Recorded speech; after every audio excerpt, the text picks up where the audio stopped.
want to ask you something before we get started. Think about the last time something landed on your desk that wasn't formally yours. No memo, no meeting, no one sat down and said, "We've decided you'll be handling this." It just arrived because the system learned quietly, automatically, that you'd catch things. Now think about how many times that's happened. That's what I call the trust tax. And today's guest has lived it at a level most people never will. In a 10,000 seat arena, as one of the fewer than 5 women in the world who holds her exact role, carrying the weight of a professional sports franchise, a family, aging parents, a company she was building on the side, and a relationship with alcohol she had not named yet. She didn't burn out because she was weak. She became the system, and she had to learn the hard way how to stop being it. Toni Will is the general manager and governor of the Kalamazoo Wings in the ECHL.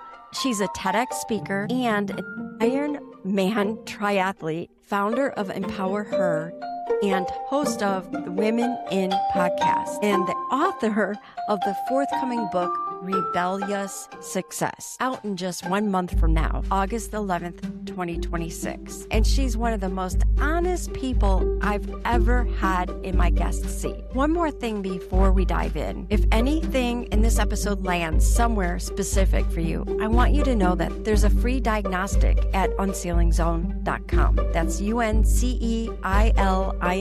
zone.com. That will tell you exactly where you are in the trust task cascade. 5 minutes, no fluff, just clarity. The link is in the show notes. Now, let's go.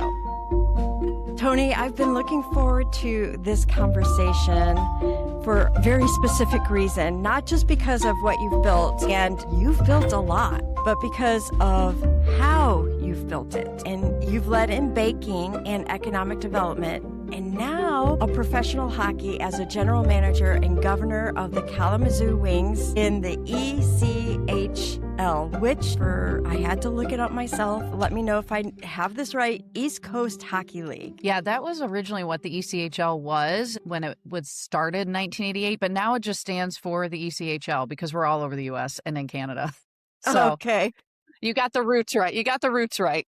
That's great. And so now you're the first woman in the league history to serve on the executive committee, which is amazing. You're a TEDx speaker, Ironman triathlete, which is amazing, founder of Empower Her, host of Women in podcast, and you are putting out a book in August, Rebellious Success, coming out August 11th, 2026. Whew, that's a lot. That's me. It is. It is. And I always tell people I'm not usually doing them all at the same time. So, but that's me. So here's what actually made me want to talk to you and bring you on this show. You choose to remove alcohol from your life, not because of that things were failing or falling apart, but because you wanted more clarity, more presence, a deeper connection to yourself, and all the things that you're building. And what followed wasn't a smaller life, it was a sharper one. And that is what I'm really curious about. We talk a lot about the show, about the idea of high performers who they don't burn out because they're weak. They burn out because systems quietly learn they'll carry everything. And I can only imagine with all the different things that you're doing, how that can land on you. So your story lives exactly inside that idea. So what I want to start off with is at the beginning. So my first question is, you lead in an environment in the hockey league where pressure and visibility never fully turn off. In those systems, something specific happens to most capable people. The work just doesn't land on them. It routes towards them quietly, automatically, without anybody deciding. Did you ever reach a point where you looked up and realized, I became the system and everything is running through me? Yeah, such a great question. Yeah, I think so. I mean, so here's the thing about minor league sports, but in particular hockey, because that's a world I've lived in for over 11 years. These are small businesses, but they look grand on scale because when you come to a minor league professional hockey game, you're in an arena with thousands of people. So it can look like there must be hundreds of people making this happen, but it's not like that. So my front office has 10 of us. There's just 10 full time. And there's me and then my team. And we're split into the sales side, revenue generating, and then creative, who is helping bring to life different sales strategies, our social media, our mascot, our game production. And so everything literally funnels through me to them. And so what's really important about this is creating processes, creating strategies, and doing it consistently. And one of the things that I coach to with my coaching clients is the success is actually in the mundane. It's in doing the same things every day over and over, because then they get easier and the brain knows what to expect. And so, yeah, they funnel right through me, and things that I don't even expect, or I'm like, I don't know how to do that. I guess I'm going to figure it out. So we're building a new arena here in Kalamazoo that opens up in 1.5 years, which is really exciting. But it's like, Toni, we need a whole new pricing structure because now we're selling suites and premium products in this new arena. And I'm like, okay, don't know how to do that, but I'll figure it out. And so, yeah, that's just one of many examples of things that I've had to figure out along the way. Okay, pause. Did you catch what just happened there? Toni didn't say anyone assigned her the arena pricing problem. She said it landed on her desk because she was the person in position to figure it out. That's not a job description. That's a routing pattern. And I want to slow down and explain exactly why it happened, because the reason is not random. There are 3 characteristics that cause things to land on your desk. Not because you raised your hand, not because someone decided to take advantage of you, but because of who you are and how you operate. The first is that you are outspoken. You think out loud. You speak first. When the room goes quiet, you fill it with a question, an idea, or a direction. That visibility is a magnet. The system sees someone who will move. The second is that you can handle ambiguity. When the path is unclear, you don't wait for a memo. You create the map. You take the fog and you make it navigable. That competence tells the system, send the uncharted problems here. The third is the proximity to power. You understand how people in authority think. You know what matters to them, what concerns them, what would embarrass them. So you're not afraid to pick up the pieces because you already know where they're supposed to go. No instructions needed. Now, here's the other side. There are people in the same organization who don't catch those problems, not because they're less talented, but because they operate differently. They second guess before speaking. Ambiguity feels risky when you can't read where leadership is headed. And without that proximity to power, picking up an unclaimed problem can feel like overstepping, not leading. So the system makes a quiet, unconscious calculation. It routes every time towards the person who is outspoken, ambiguity tolerant, and power adjacent. That's Toni, and it's probably you. Now here's the reframe, because this is where it gets interesting. There's a framework developed by Kaylee Ingram at the Wiser Technologies, and it maps the 7 distinct ways people engage with decisions. The achiever drives towards outcomes, the analyzer demands evidence, the collaborator pulls in the voices, the deliverer sequences for execution, the explorer opens up options, the guardian protects against risk, and the visionary anchors everything to long-term direction. Every profile is a strength. Every gap, when you don't include it, is a risk. But here's what the trust tax reveals. When one person, the achiever, the deliverer, the visionary, absorbs the decisions, the rest of the team stops developing the muscle. The analyzer stops pushing for rigor. The explorer stops offering options. The collaborator stops surfacing input. The machine is moving. So why speak up? The person who is speaking up becomes indispensable, and indispensable is not the same as promotable. Here's the arc we're going to trace through this entire episode. The same traits that route everything to your desk can redirect it. Speaking first doesn't mean carrying it alone, and it can mean naming it and directing it. Handling ambiguity doesn't have to mean solving it yourself. It can mean creating the container for your team to solve it. Knowing how power thinks doesn't have to mean being the one who acts. It can mean equipping others to act with the same clarity you have. That is true leadership, not the elimination of your strengths, it's the deliberate distribution of them. And that's what we're watching Toni learn. And she'll tell you exactly what it cost her before she got there. And I love the, you know what, I guess I'm going to figure that one out moment. That's my whole, like, the beautiful intro you gave me. I didn't know how to do any of that stuff. And quite frankly, there was probably a point where none of us popped out of the womb and said, I know how to podcast. I mean, because it didn't exist when you and I were born, right? Yeah. So there was always a starting point where we didn't know how. The question I see people struggle with is believing in themselves to learn. And so I'm constantly building the plane while flying it. Constantly. I don't know. I'll figure it out. And I find other experts that know how, that walk the path before me. And I go ask them, will you help me figure this out? And absolutely. They do They that. will. Was there ever a time when you thought, I cannot just take on one more thing to figure out? Yeah. Yeah. There are things where I would say this isn't a word, probably. I don't think it is. They're not figure outable. They're really more about choices. And so there's been several times in my job, because my job is public facing, and I'm one of very few women in the world that do this job. Like, I think there's less than 5 of us, where my safety has been called into, it's been a concern. And I'm 5'2", I'm middle-aged. I'm not like imposing, I'm not scary, but most general managers are men. They're taller, they're stronger, they're more respected. And so my credibility is always called into question. And there are times where I'm like, can I keep doing this? Is it worth it?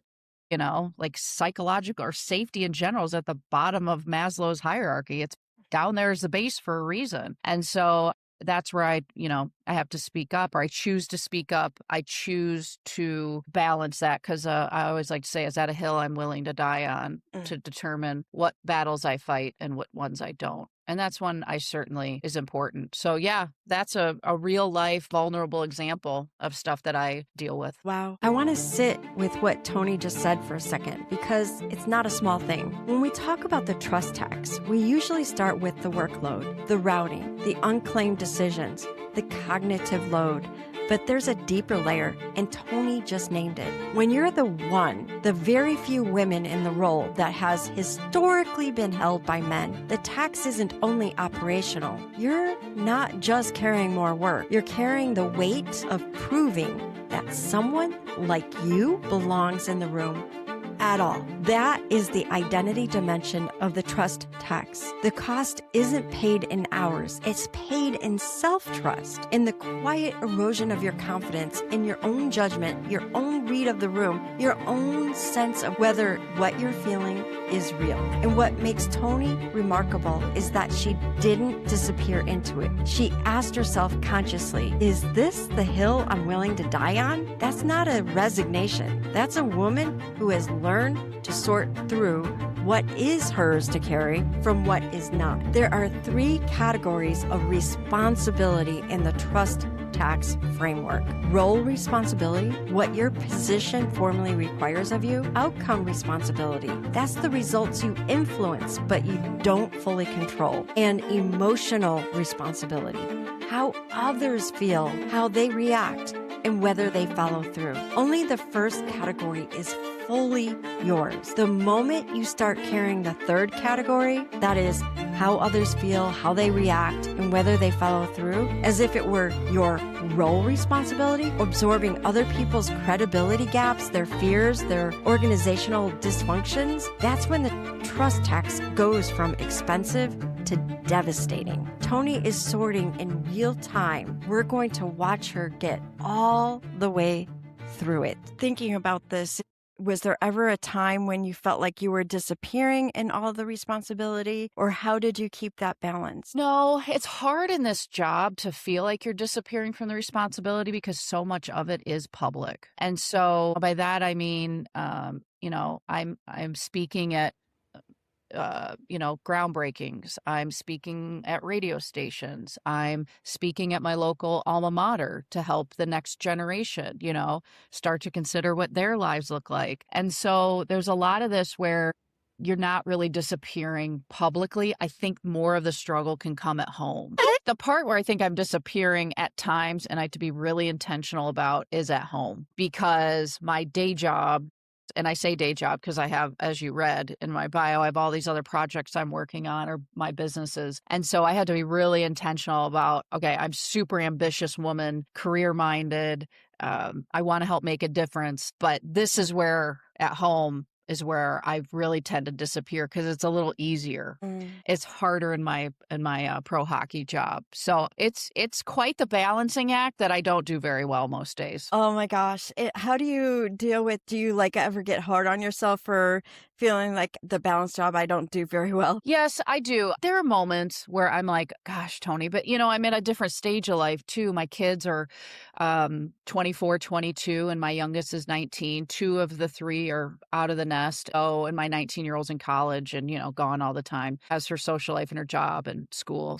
But that wasn't that. I mean, I've been doing this role for 11 and a half years. So if you do some easy math, the kids were, not little. So I've had there's so many great things about pro hockey, but this level of pro hockey, I'm like, all right, you guys are coming to the game tonight. They got to be part of all of this with me and come to work when I'm working nights and weekends.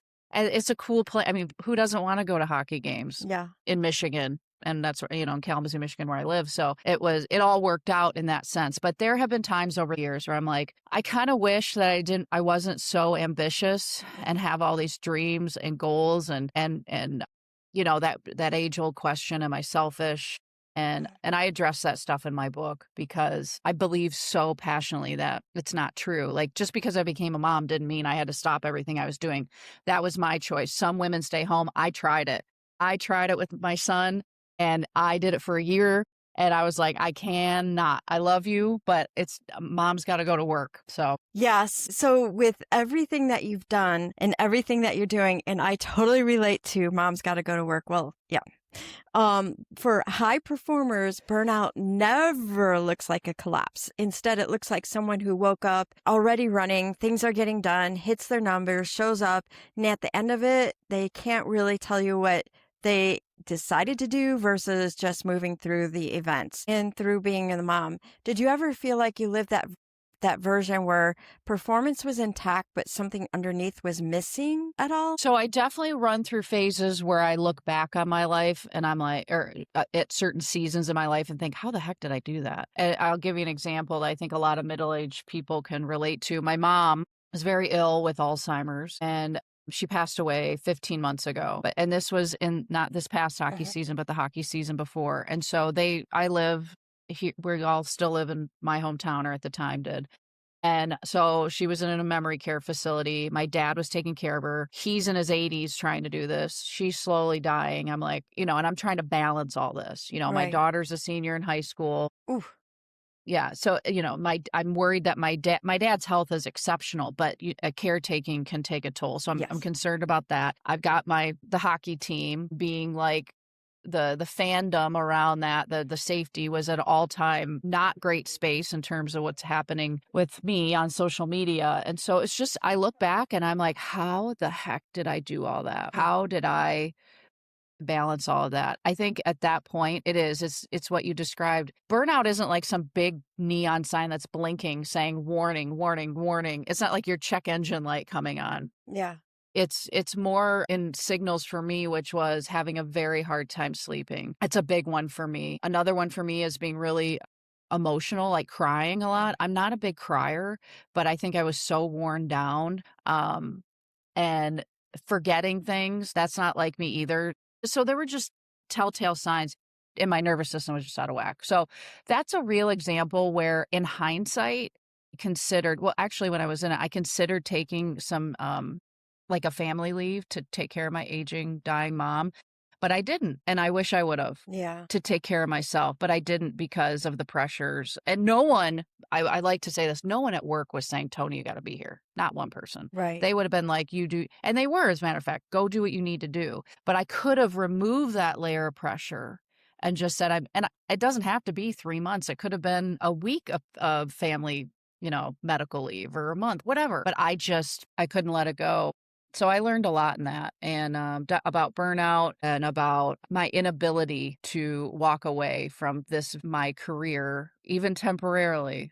There's just a lot of pride mixed with ego, and I'm still trying to untangle all those. She just said the thing. Let me say it back to you in case it flew by. Burnout doesn't come with a check engine light. By the time the warning would appear, by the time the performance drops, by the time the exit interview happens, the organization has already lost that person. They lost her at stage 2. They just didn't know it yet. Here's the 4-stage cascade I use in this work. Stage 1 is absorption. You're catching everything, performing at the top of your game. It looks like engagement. From the outside, it looks like leadership. Stage 2 is vigilance. You're still delivering, but your brain has shifted into permanent scanning mode. Always bracing, always anticipating the next thing that will route to you. The outputs haven't collapsed, but something underneath is still running on high alert. Stage 3 is disconnection. The work is still getting done, but you've gone quiet on the inside. You're not bringing your best self anymore. You're protecting what's left. Stage 4 is exit or erosion. Either you leave and everyone is surprised, or you stay and give the organization a fraction of what you're actually capable of. What Toni described, the sleeplessness, the emotional overwhelm, the forgetting, those are stage 2 and stage 3 signals. And the terrifying part, she said no one at work was asking her to stay. The pressure was entirely self-generated. That is what the identity dimension of the trust tax does. It makes capable women their own demanding supervisor. If something just shifted in your chest while I was saying that, that's information. That is your nervous system telling you something in your calendar hasn't caught up with you yet. There's a free diagnostic at UnCeilingZone.com, links in the notes that will tell you exactly which stage you're in. It takes 5 minutes, and knowing where you are is where the redesign begins. Don't skip it. That knotted up Christmas tree light quandary I'm in half the time. We'll be back after a quick break. Are you a leader who wants more wins in your business? Listen to the award-winning Executive Wins podcast, where senior leaders share their biggest wins so that you can get inspired and grow your business. Wins include scaling multi-million-dollar businesses, thriving after bankruptcy, gaining clarity in an ambulance, and more. In every episode, host Gordon Shepherd explores the anatomy of a win, so you can learn the strategy, work plan, people, operations, and results behind every win you hear on the show. Subscribe on your favorite podcast app or visit executivewins.com/podcast to learn more. Yeah, I appreciate the fact that you said, hey, there is no engine check light. And then there's these invisibles, not invisible, they're visible. You can feel it, and you're like, it's so easy to ignore it because you're thinking, gotta do this, gotta do that. What was the thing that finally made you name it? Like, you named it in hindsight, and I'm glad that you named it in hindsight and you're calling it out here, because there could be listeners that are actually going through that.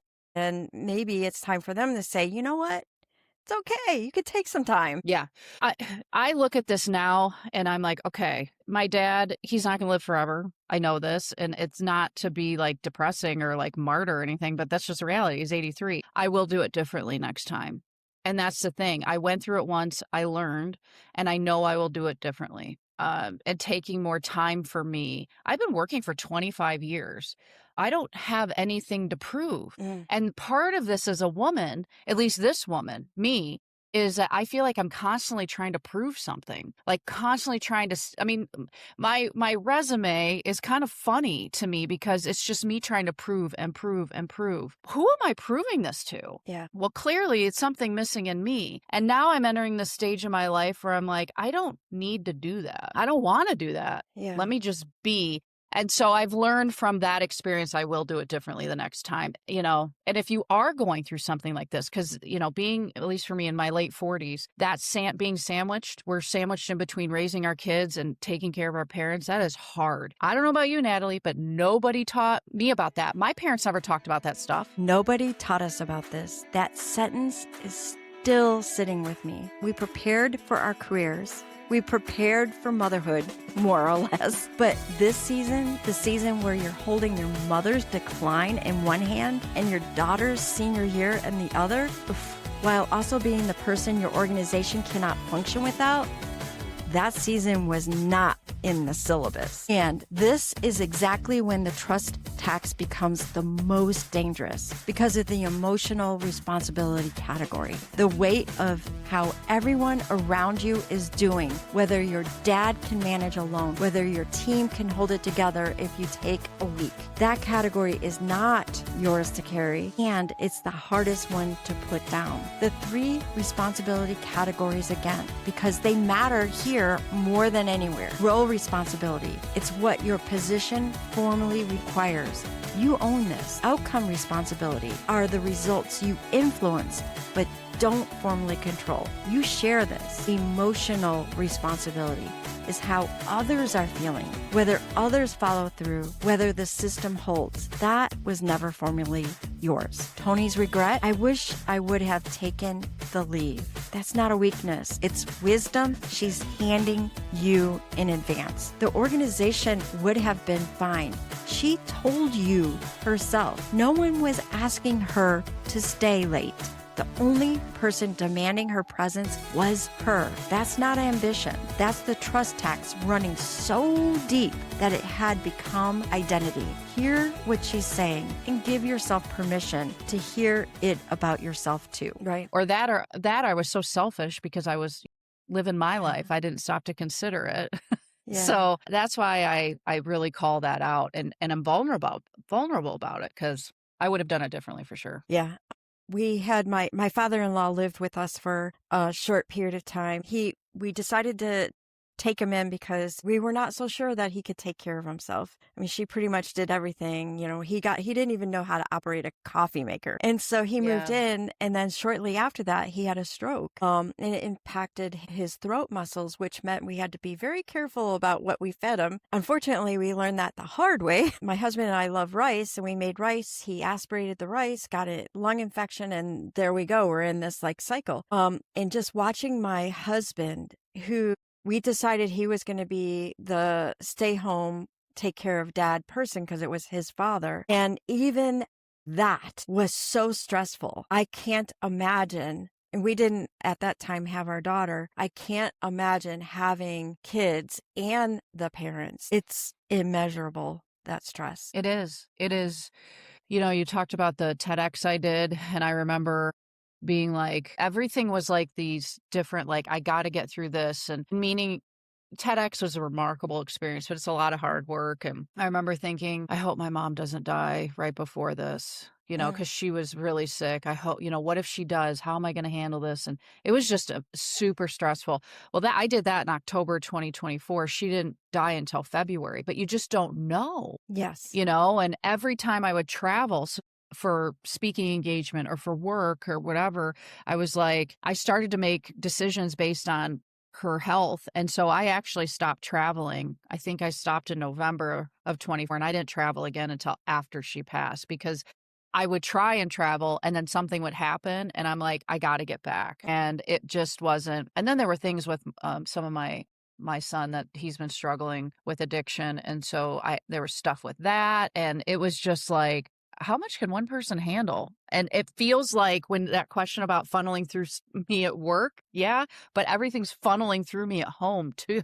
And so it's like the funnels, there's 2 of them, and it's a lot. 2 of them, 2 funnels coming at you. So in 2020, you made the decision to live alcohol free, not because things were falling apart, But yet we just talked about all these things funneling towards you. But because you wanted more clarity, more presence, more connection to what you're actually building, what did removing alcohol reveal about yourself? Why did you make that decision? Yeah. So alcohol to me was, I mean, the simplest answer is I just didn't like my relationship with alcohol. And there's this picture out there that either you can drink responsibly or you can't. And the reality is there's this giant middle ground, and it's called gray area drinking. There's about 2.3 billion people that live in this space, and literally billion. And anyone that drinks is on this scale of, take it or leave it drinkers, or if you go all the way to black, because the gray is in the middle. And if this is a spectrum, the black side of the spectrum is physically addicted individuals to alcohol. This gray is tough because there is no big moment. Like, again, there's no blinking sign. There's no check engine sign that says you should stop drinking. There's no stick you can pee on that says, yes, you have a problem with alcohol. Like, and so it's just this inner whisper, like when you start to think, something's off. I don't like that I'm drinking every day after work. Is that normal? The glass of wine.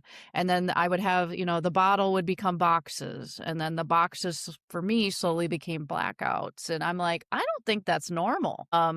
And then when I would try to stop, it didn't work, or I'd make deals with myself, like every glass of wine, I'd have a glass of water. Our culture tells us differently. Our culture tells us that sexy, cool, successful people drink, or overworked, overstressed moms drink, or drink to celebrate, drink to be sad, whatever. Our culture tells us all these stories, and a lot of us buy it. I never questioned it. And so I just didn't like it. And I wanted to figure out a way to try and live alcohol free. So I put myself in a 30-day timeout, which I'd done before, but this time it was different. I was like, it was just that whisper was pretty loud. It wasn't even a whisper anymore. And so I put myself in a 30-day Toni timeout. This was at the beginning-ish of pandemic. And I wanted a methodology that was more modern thinking. I wanted some different, more modern way of thinking. So I Googled, am I an alcoholic type of stuff? Because I didn't know. And This Naked Mind popped up, which is a book by Annie Grace. And so I read the book. She had a live alcohol experiment where you take a 30-day break. I'll join that. I started to follow the breadcrumbs, and I added a few more weeks on. Like, I just started lengthening. And then by the end of 2020, I think I was 2.5 months or 3 months where I hadn't been drinking. And I think I'm going to keep going. But I knew if I wanted to stop long term, and I don't say forever, if I wanted to stop long term, I needed to tell on myself and be out about it, because I love a good loophole. So I decided, for me, I was going to try and remove the stigma, even though I'm just one person, and I was going to talk about choosing to remove alcohol publicly. And I posted that up on social media on day 80 of when I quit drinking, when a lot of people were drinking their faces off because it was a pandemic. Right. And it was scared, and we were locked in our houses. And so I haven't looked back. And it's been, I don't know, I think it was last month I celebrated 2,000 days, and I keep track of it, and I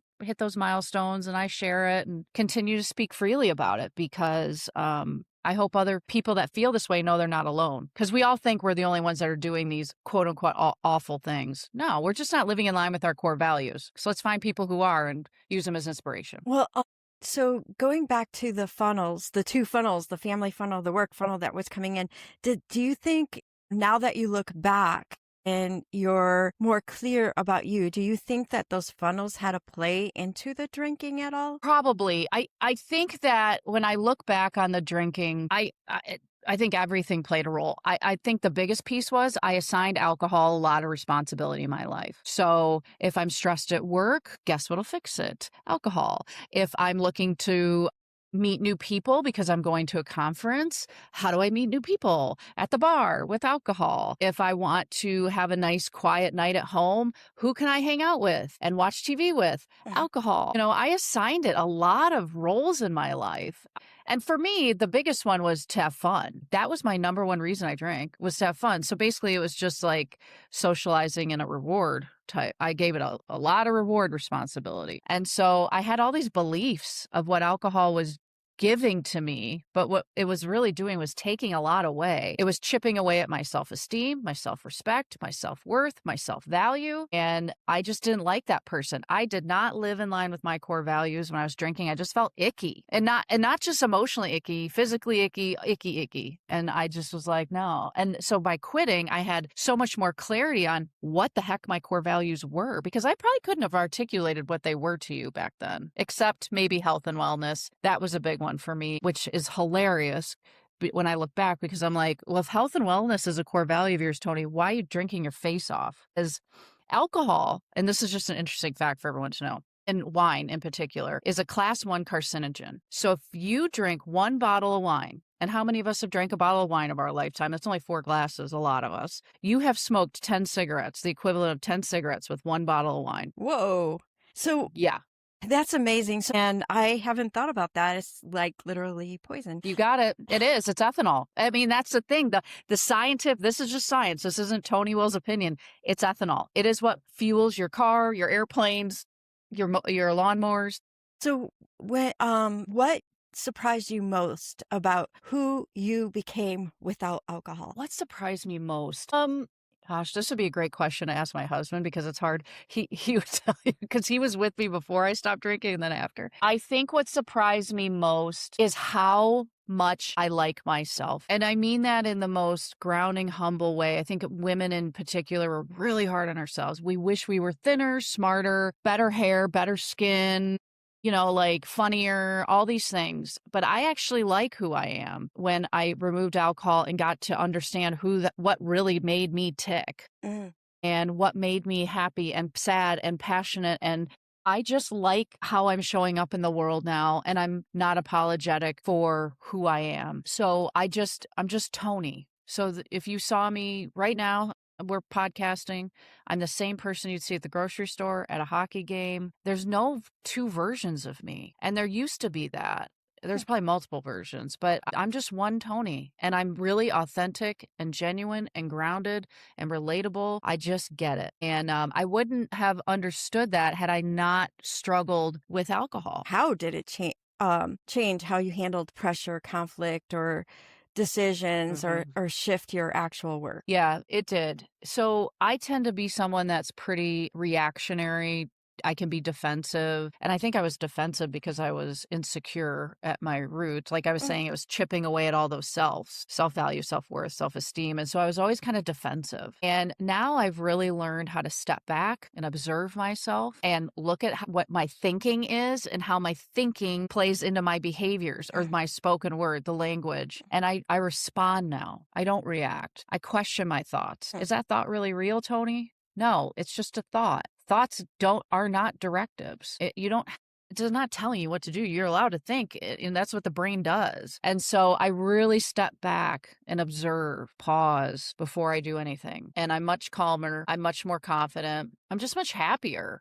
And I'm just a quirky, goofball, Midwesterner girl, doing what she loves, talking about it. So it sounds like what you basically did is change your systems. Instead of reacting to everything, you pause. And that's actually what I am hoping that high performers do, because here's what I find so precise about what Toni just described. She didn't just get sober. She built a new operating system. The prefrontal cortex she's talking about, that's your executive function, judgment, long-range thinking, impulse regulation, the part of you that can tell the difference between a real emergency and a pattern that just feels like one. And it goes offline under chronic stress, not sometimes, predictably, reliably offline, which means the high-performing woman who is absorbing more than her share, running 2 funnels simultaneously, always bracing for the next thing to land on her best thinking is the exact resource being eroded. Toni's shift from reaction to response, from defensive to grounded. That wasn't a personality change. That is what happened when she removed the thing suppressing her nervous system and replaced it with self-knowledge. Now here's the trust tax parallel. and I want you to catch it. The routing didn't change because Toni got smarter. It changed because she got clearer. She could finally see which problems were actually hers and which ones had accredited silently over 11 years without anyone declaring them. That's the responsibility reset, not setting better boundaries in a vague aspirational way, seeing more clearly and redesigning the system around what you can actually see. The same capability that made you the routing destination can become the thing that liberates everyone around you if you use it to redistribute, not just absorb. That's where we're headed. For me, to see something just sitting there or a ball about to drop, I try to catch it myself instead of seeing the system. So it sounds like to me that alcohol helped you to see the bigger picture a little bit. For sure. But it was really studying and understanding the brain, thought work. I read my age every year. I'm a constant learner. I'm curious. I want to know why. And so I learned all these things so I could really dig into myself to become the version I wanted. And I don't always get it right. But boy, I can tell when my prefrontal cortex goes offline now, when my lid flips, not in an angry way, although anger could be part of it. But I can tell when I used to think I was thinking clearly. No, like when something triggers me. It happened last week where I got an email from my boss and he asked a question. I immediately felt defensive. I knew my prefrontal cortex went offline because my claws wanted to come out. And I'm like, stop, Toni. What are you doing? And it's in that space. That's great. So you've, like I mentioned at the very beginning, you've done so many things that most people just talk about wanting to do. Like I would love to be a TEDx speaker as well and do those things and travel and give presentations. The 2-man Iron, well, I'm not into triathlons, but I am into a good tennis or pickleball tournament. Mm-hmm. Yeah. Was there a season where from the outside everything looked completely intact, but internally something felt unstable or disconnected? And based on what you learned from your drinking, what would you advise women to do if they're feeling that way? Yeah, I think one of the big things to point out in this is all the outside of the Ironmans, the TEDx, Empower, which is my conference, my book, Rebellious Success, my coaching business, Women In, the podcast, all of that was built after I quit drinking. So I want to point that out. None of that existed until I quit. Wow. So, and this is another interesting fact that for me, when I quit drinking, I gave myself about 800 hours back a year. And that's from thinking about drinking, actively drinking, and recovering from drinking. Whoa. I took those 800 hours and you can see how I built what I built. Wow. So that right there is a message for anyone to take with them. I shed alcohol. 800 hours a year. Let that live somewhere in your body for a moment before I say anything else. Toni didn't find more time. She reclaimed time that was being consumed by thinking about drinking, by drinking, by recovering from drinking. She removed the thing that was draining the reservoir, and what was left became a TEDx talk, the Ironman, the conference, the podcast, the book. I want to ask you a version of that question. What is draining your reservoir right now? Because for some of you, it's substance. But for many of you listening to this show, it's a system. It is the 47 messages you answer that weren't yours to answer. It was the meeting you run because nobody else will hold the room. It's the crisis you de-escalate before anyone else noticed there was a crisis. It's the standard you maintain quietly, invisibly, because the alternate of watching something fall can't stand it. That is the trust tax.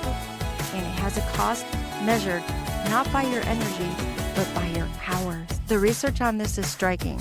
A burned out manager, the one who is still showing up, still in every meeting, still technically delivering, generates over $10,000 a year of lost productivity. That's the person the organization doesn't think about losing until it does. So here's the question Toni is really handing you. What would you build if you got your hours back? Write that down. Seriously, pause this and write it down. And then go take the Trust Tax Diagnostic. It's free. It takes 5 minutes. It's at the UnCeiling Zone. UnCeiling zone.com, like the ceiling over your head. The link is in the show notes. It will tell you exactly where in the cascade you are, because you cannot redesign what you never described. Language is the lever, so start pulling. Other people could shed other things. It could be TV, it could be social media, it could be grocery shopping, it could be cleaning your house and hiring it out. Because the one thing we have, everyone, doesn't matter if you're rich, poor, it doesn't matter your gender, race, your religion, we all have the same 24 hours in a day. It's the greatest equalizer, is time. So what are we going to do with it? And so I shed alcohol, I put all that over here. And that's how I've been able to build all this, and by talking about it too. So I didn't keep it to myself. And by talking about it, I talked to my employer about it too, as they say, okay, I'm going to start this business. I'm going to do this stuff because it's very public. This side of it's public too. So I think that distinction is really important. So because when I built all that, and I have been done drinking, there are days where I feel overwhelmed, but it goes back to the basics. And I was showing my staff this today. It's just a simple to-do list. And if you're not watching this, you're listening. And I know for me, when I get overwhelmed, a to-do list is coming out, which isn't my everyday. My calendar's color-coded, all these things. So I have all these processes in place. And it was from quitting drinking that allowed me to build all the things and not get to a place of burnout. There you go. That 800 hours is sticking with me. And let's just talk a little bit about Rebellious Success. What is the core argument that you want readers to walk away with when they read this book? The core argument is this: there is not one way to be successful. It's not a linear path. You're going to make mistakes. You're going to have failures. You're going to question yourself at times, but there are multiple ways to be successful and multiple definitions of success. There you go. Now, so for the leader who's listening right now, the one who woke up already running this morning, carrying the pressure that nobody fully sees, what do you want them to understand about leadership, success? As you just said, there's no one way for success, and what is actually worth carrying for them? Yeah, I would have this person say, can I identify my 5 or 6 core values? Can I answer that question? Like, honestly, because it starts there, because then you start to know who you are. So start with that. Do I have the skill set to observe myself? A lot of people think they're self-aware, but we're not. And, so it's thinking about these things. A lot of it is up here. I'm pointing to my head. It's thought work, and it's asking ourselves these questions and answering them honestly. And then saying, who do I need to bring into the mix to help me get to where I want to be? Because you cannot do this alone. You cannot do this alone. Whether it's a coach, a therapist, a friend, a clergy person, we got to start speaking this stuff and saying it out loud, because it's nothing until you start talking about it. Thank you so much. Thank you so much for joining UnCeiling You podcast. I really appreciate you being here. We'll share a link to your website. Can folks grab this book as soon as it comes out? So they can pre-order it now on Amazon or any of the book outlets, Books A Million, but if you go to toniwill.com, you'll see it all there. But pre-order it now, and then it'll be in your mailbox August 11th. So you don't have to put it on your calendar. There you go. That makes it easy. Systems, right? Systems, exactly. Awesome. Thank you so much. Thanks, Natalie. If this conversation landed somewhere specific for you, if there was a moment where something shifted, where you thought, that's me, those are my 2 funnels, that's my check engine light that never came on, I want you to do one thing before you close this episode. Go take the Trust Tax Diagnostic. It's free. It's at the UnCeilingZone.com, like the ceiling above your head, UnCeiling zone.com. The link is in the show notes. It will ask you 12 questions. It takes about 5 minutes, and it will tell you exactly where you are in the trust tax cascade right now. Early stage, mid-stage, or late stage, and what that means for you and what comes next. Because here's what I need you to know before you walk away from this episode. You are not burning out because you're weak. You're being routed to because you are trusted, because you are outspoken, and ambiguity doesn't break you, and you understand how power moves. Those are not flaws. Those are exactly the traits that make you the most dangerous person in the room when they're deployed correctly. The trust tax is not your fault, but naming it That part's yours. Take the diagnostic, see where you are, and let's start building the system that's actually worthy of what you're capable of. I'll see you next week.